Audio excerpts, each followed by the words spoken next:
This video is powered by Dr. Cinik, one of the world's leading hair transplant centres and a top choice among football superstars. Scan the QR code on the screen or click the link below for your free consultation. Welcome along to AFTV Transfer Daily, the show that keeps you up to date with players that have been linked with a summer transfer move to Arsenal. Hi and welcome along to AFTV Transfer Daily, the show that keeps you up to date with players that have been linked with a summer transfer move to Arsenal. Did you watch that awful performance by England again last night? I mean, thank God Arsenal don't play like that, man. I mean, we topped the group. We're through to the next stages.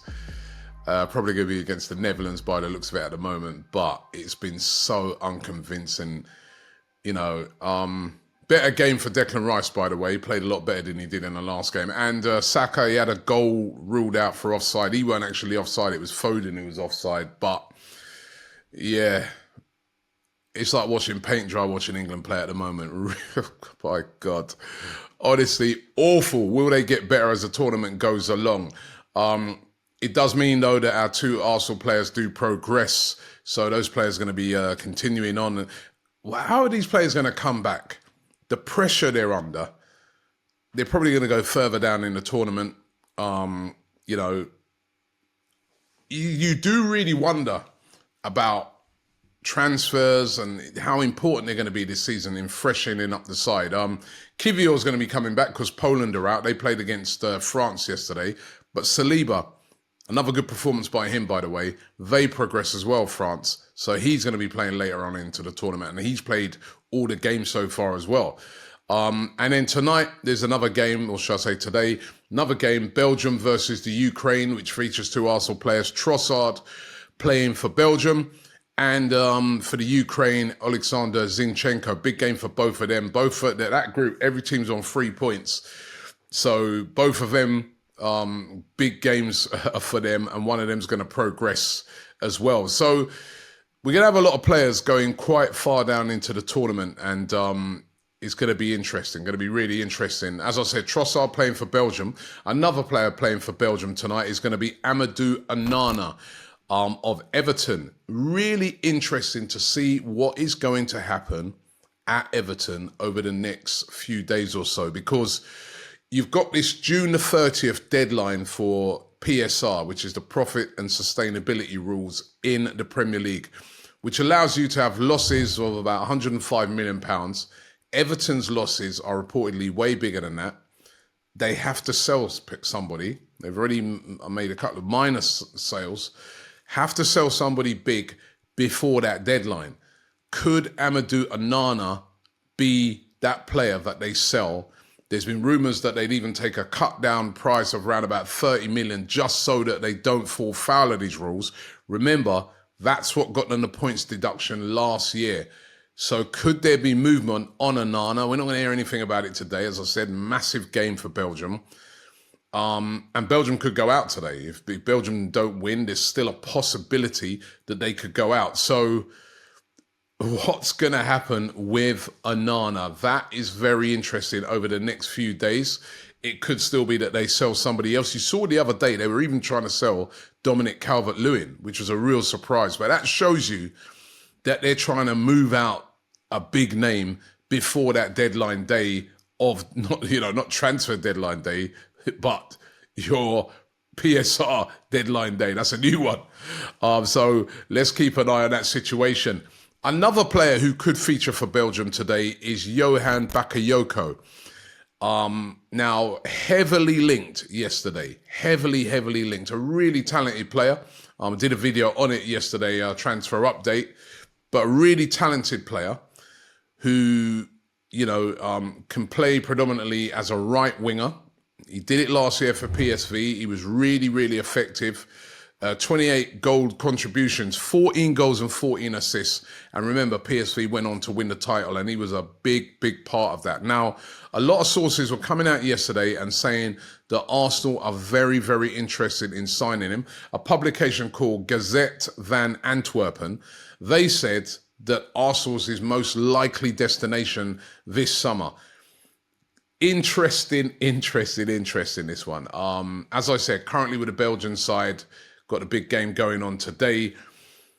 But will Arsenal make a move for him?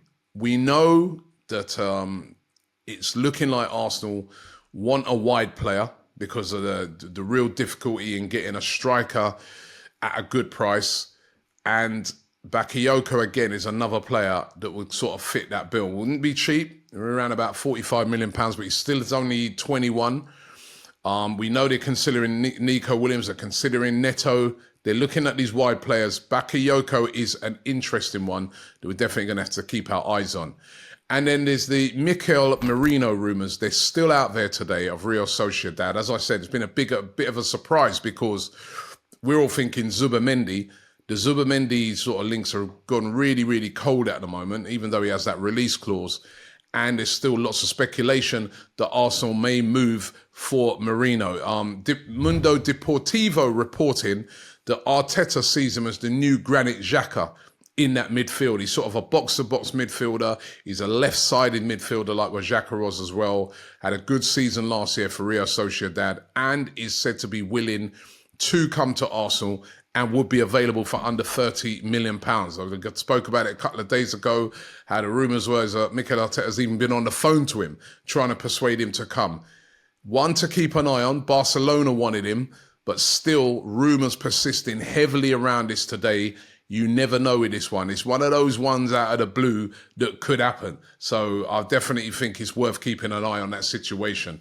And then today, The Guardian go with a story that Arsenal are considering a move for Eberechi Eze. Now, I'm a big admirer of Eze. I remember when he came to the Emirates, even though, we beat Palace pretty easily, this guy is some player. He's strong in that midfield area, playing as an attacking midfielder, which I think is his best position, not playing out wide. He carries the ball brilliantly, can go past players, beat players in either direction, and he's got a great strike on him, can score goals, and is a really, really talented player. Boyhood Arsenal fan as well, and really at his peak now, 25 years of age. Now, The Guardian are saying that Arsenal are considering making a move for him. There's also lots of rumours coming out today that Spurs have made him one of their top priority signings for this summer. The big sticking point is the fee. Crystal Palace looking for £60 million for him. That's a lot of money for Eze. He has broken into the England squad now. He's over there with the England squad. Did feature in the first game. But Kingsley Coman, sorry, I'm about to talk about Kingsley. I'm skipping ahead. I'm about to talk about Kingsley Coman. But Eberechi Eze, right? Will Arsenal make a move? I definitely don't think he's going to be at Palace come the summer. I'd be shocked if he is. He's going to move for 60 million. You guys, is he worth it? Would he fit in Arsenal? Where would he play? That's the other question, where would he play? Because to me, his best position is sort of where Odegaard plays, and he ain't going to get in ahead of Odegaard. So is it worth outlaying that? Left-hand side, I think we're all right on that side. Trossard, you've got Martinelli. All these things you have to weigh up, but certainly a talented player. Kingsley Coman, who I was jumping on to talk about, of Bayern Munich. Now, according to a journalist, let me miss his name there, Graham Bailey, journalist, he says that Arsenal have opened a dialogue with Kingsley Coman about a possible move. Bayern Munich is where he's at the moment, 28 years of age. He's had a glittering career, 11 league titles he's won in his career, 11. That's amazing. And he's still only 28. The only problem with Kingsley Coman, and we've seen him play over the years, multi-talented player, great winger. When he's fit, an unbelievable player. He's over there with the French team at the moment. It's mainly been coming on off the bench. But the problem is, his injury record is not great. And again, do Arsenal want to consider bringing in a player with a poor injury record? He can play on the left wing, can also play on the right, but mainly is where he operates is on that left-hand side. Again, as I said, we've got players on that side. Bayern said to be willing to sell him this summer. Bit frustrated with his injury record. Plus, they're on the verge of bringing in Michael Elise from Crystal Palace. So that might limit the game time of Kingsley Coman. Should Arsenal, listen, there's no doubt about his ability. Should Arsenal make a move for him, or for you, is it too injury prone? And he wouldn't be cheap either. I mean, he's valued at around about £50 million. So he wouldn't be cheap. However, according to the TalkSport, maybe by selling one player, you'd raise that money anyway. They're claiming that Arsenal want £50 million for Eddie Nketiah. This story had a lot of people sort of, saying, oh, this is crazy. TalkSport claiming yesterday that Arsenal have slapped a £50 million price tag on Eddie Nketiah. We know that Eddie Nketiah is probably going to be leaving this summer. Didn't really figure much last season, but a £50 million price tag had a lot of people sort of thinking, yo, that's crazy. Arsenal got no chance of getting that. And listen, I looked at it and thought to myself, they're right. £50 million is too much for Eddie Nketiah. I think £35 million, that would be a good amount of money for him. I get it with Arsenal, why they're sort of maybe trying to push the price up. There's a lot of clubs interested in him right now. Palace, Wolves, West Ham, Southampton, Fulham, they're all said to be interested in him. But £50 million, that is a bit ambitious for Eddie Nketiah. Although, you know what? When I was also thinking about it this morning, if Eddie Nketiah was coming from France, Germany, Portugal, Spain, say for instance, yeah?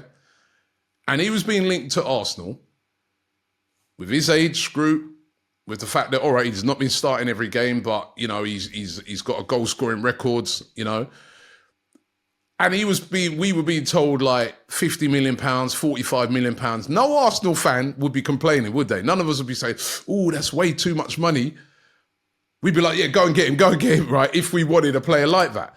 So, because he's a striker. Now, this is the thing. We'll take overpriced players coming from abroad, but if we sort of a player for the Premier League or a player that we see, we know that they're not worth that amount of money. We'd be like, nah. But we'll take the player that's coming from France, from Germany and those places for that sort of money. Because look how much money they wanted for Sesko. What they will want next season, now that these release clauses are gone, now they're signing to a new deal. Bet you that's going to be 60, 70 million,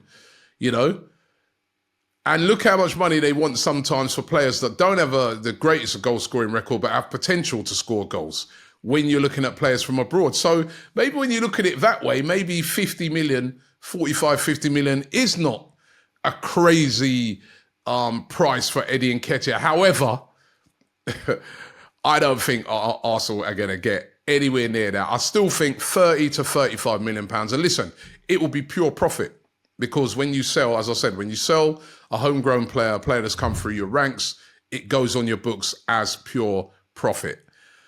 Maybe that needs to be a rule change as well, by the way, because it means that a lot of clubs seem to easily sell their homegrown talent just to balance the books. So homegrown players never get a chance at the club that they actually came up through, but that's a question for another day. But Eddie Nketiah valued at 50 million according to TalkSport. I think not 35 million, but I still think he'll be moving on this summer, and that money will go towards getting some of the other signings that Arsenal are looking at. So listen, those are the transfers for today. Thanks for watching the show.